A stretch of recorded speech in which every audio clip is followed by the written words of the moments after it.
কাটারি দিয়ে স্ত্রীকে এক কোপে জানে শেষ করে দিলেন স্বামী। তারপর থানায় গিয়ে নিজে থেকেই আত্মসমর্পণ করলেন প্রৌঢ়। রোমহর্ষক ঘটনার পর এলাকায় চাঞ্চল্য ছড়িয়ে পড়ে। এই ঘটনা জানাজানি হতে স্থানীয়রা সকলেই তাজ্জব। পশ্চিম বর্ধমানের দুর্গাপুরের ধোবিঘাট এলাকার ঘটনা। পুলিশ সূত্রে জানা গিয়েছে ৭৫ বছর বয়সী অভিযুক্তের নাম দুর্গাদাস কর, পেশায় একজন গৃহশিক্ষক। মৃতার নাম মুকুল কর। তাদের ২৫ বছর বয়সী এক ছেলে রয়েছে, যিনি নিজেও গৃহশিক্ষক হিসেবে কাজ করেন।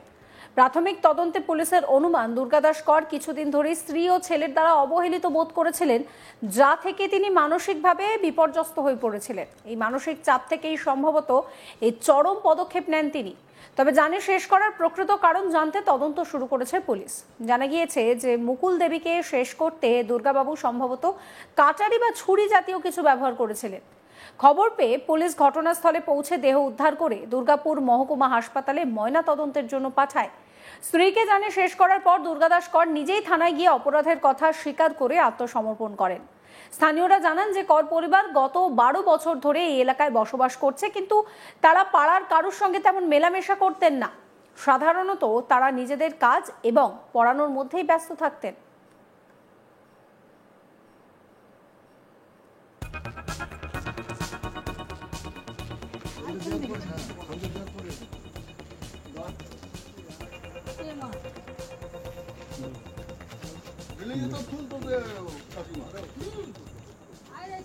স্থানীয় বাসিন্দা বাবু মজুমদার এই নিয়ে কি বলছেন শোনাবো আপনাদের। মার্ডার হয়েছে বলছে তোদের পাড়াতে মার্ডার হয়েছে। কোথায় মার্ডার হয়েছে তো যাই না। তারপরে বলছে লটারি বিক্রি করে কাজলদার বাড়ির পাশে এই লোকটা তো এরকম কোনোদিন এরকম শুনিনি কোনোদিন রিপোর্ট।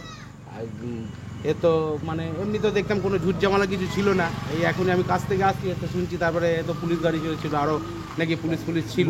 ভদ্রলোক ভদ্রমহিলা এরা কেমন ছিল?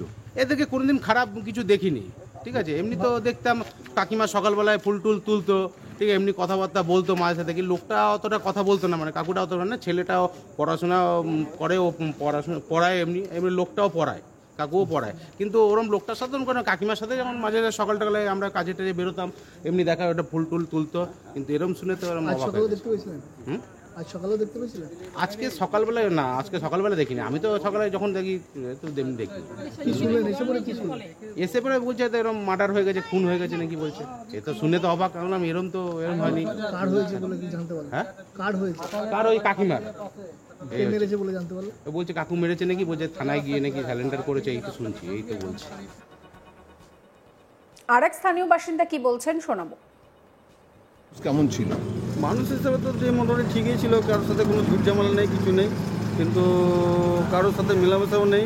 তো আমি দোকানে ছিলাম, দোকান থেকে এসে এমনি খবর বললাম, আমার মিসেস বললো যে এমনি এই হয়েছে, তো তুমি তাড়াতাড়ি আসো। তো এসে পরে জাস্ট দেখলাম যে এমনি মার্ডার কেস, তো গলা কেটে থানায় উনি হ্যান্ড ওভার দিয়েছেন ওনার হাজব্যান্ড। এটাই পর্যন্ত আমি জানি। মানে এরা কত বছর ধরে এখানে? এখানে মোটামুটি প্রায় 12 বছর ধরে রাখেন। 12 বছর ধরে আছে। কোনোদিন এমনি কোনো অঘটন বলতে এর আগে ওনার ছেলেকে মারতে গেছিল, ঠিক আছে। সে মারতে গিয়ে তারপর পার্টি পেসে সব এসে তো মোটামুটি ইয়ে করে দিয়েছিল। এই পর্যন্ত এমনি কোনো আর কিছু হয়নি। তো তারপরে আজকে এই শুনছি, মানে কতটা একটা অবাক, না কতটা অবাকই লাগছে। সকালে আমার সাথে দেখা, বউর সাথে সন্ধ্যেবেলা জল নিয়েছে কলে, সন্ধ্যেবেলা আগরবাতি দিয়েছে। কত নাগাদ হয়েছে মোটামুটি ধরে কেন এটা প্রায় 7টা ধরে কেন, 7টা সাড়ে 7টা। কি দিয়ে মেরেছে দেখলেন? শুনছি কারো মুখে শুনতে পাচ্ছি যে কাটারি, কারো মুখে শুনতে পাচ্ছি যে গলায় কাইচি দিয়ে চোট দিয়েছে। এই পর্যন্ত। ভদ্রমহিলার কি নাম ছিল কিছু? ভদ্রমহিলার নাম বলতে পারছি না। ভদ্রলোকের নাম হচ্ছে দুর্গাদাস কর, আর ছেলের নাম হচ্ছে শান্তনু। দুর্গাপুর থানার পুলিশ ইতিমধ্যেই মামলা রুজু করে তদন্ত শুরু করেছে। অভিযুক্তকে শনিবার দুর্গাপুর মহকুমা আদালতে তোলা হয়। স্থানীয়দের কথায় মুকুল দেবী ছিলেন মিশুকে স্বভাবের মহিলা। তবে গত কয়েকদিন ধরেই তার পরিবারের মধ্যে অশান্তির পরিবেশ লক্ষ্য করা যাচ্ছিল। হঠাৎ ঘটে যাওয়া এই ঘটনায় পুরো এলাকায় শোকের ছায়া নেমে এসেছে। এই নিয়ে আমার কলিগ অনিল গিরি একটি রিপোর্ট দিয়েছেন, সেই রিপোর্ট রইল আপনাদের জন্য।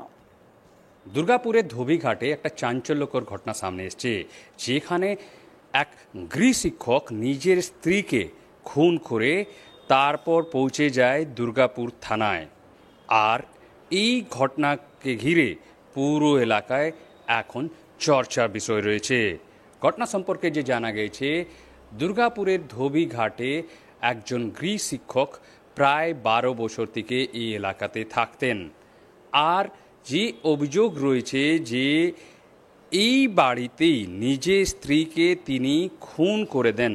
যে অভিযোগ রয়েছে যে কোনো ধারালো অস্ত্র দিয়ে খুন করা হয়েছে, আর তারপর তিনি নিজেই পৌঁছে যান থানাতে।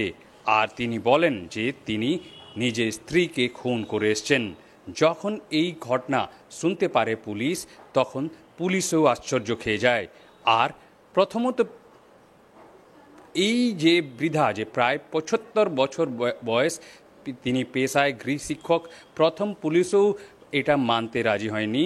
কিন্তু যখন এই গৃহ শিক্ষক পুরো ঘটনাটি জানান, তারপর পুলিশ তাকে নিজের হেফাজতে নিয়ে নেয়। আর পুলিশ তাকে আরও জেরা করার জন্যে কোর্টে প্রডিউস করে তাকে রিমান্ডে নিয়েছে। পুলিশ জানতে চাইছে কি এই যে বৃদ্ধা নিজের স্ত্রীকে কেন খুন করলো। তথ্য যে স্থানীয় সূত্র থেকে জানা গিয়েছে যে এই গৃহ শিক্ষক, তার একটি ছেলে রয়েছে, আর ছেলেও যে বলা হচ্ছে যে তার যে পুত্র, সেও যে বলা হচ্ছে যে গৃহ শিক্ষক হিসাবে কাজ করে। আর এই ঘটনার সময় যে বলা হচ্ছে যে তার যে ছেলে বাড়িতে ছিল না, কিন্তু প্রাথমিকভাবে পুলিশের তদন্তের সামনে এসছে যে এই গৃহ শিক্ষক আর তার স্ত্রী আর ছেলের সঙ্গে বেশ কিছুদিন থেকে একটা ঝামেলা মতো চলছিল। কিন্তু এরকম কি হয়ে গেল যে সেই গৃহ শিক্ষক নিজের স্ত্রীকে খুন করে দিল। আর এই গৃহ শিক্ষক তারপর থানাতে পৌঁছে গেছে। স্থানীয় যে মানুষরা রয়েছেন তারা বলছিলেন যে এই যে পরিবারটি এরকম বেশি কারোর সঙ্গে মেলামেশা করতো না, কিন্তু যে গৃহ শিক্ষকের যে স্ত্রী যে ছিলেন, তিনি যে স্থানীয় মানুষদের সঙ্গে অবশ্যই কথা বলতেন, আর একটা ভালো মানুষ হিসাবে পরিচিত ছিলেন, কারোর সঙ্গে কোনো ঝগড়া ঝামেলা ছিল না। আর এইবার এই খুনের ঘটনাকে ঘিরে স্থানীয় মানুষরা মানতে পারছেন না যে এইরকম এই পরিবারের মধ্যে আর এই গৃহ শিক্ষক যার বয়স 75 বছর বয়স রয়েছে, তিনি নিজের স্ত্রীকে খুন করে দেবেন, এটা এখন স্থানীয় মানুষরা মানতে রাজি নয়। কিন্তু এই ঘটনার পর একটা শোকের ছায়া নেমে এসছে দুর্গাপুরের ধোবিঘাট এলাকাতে।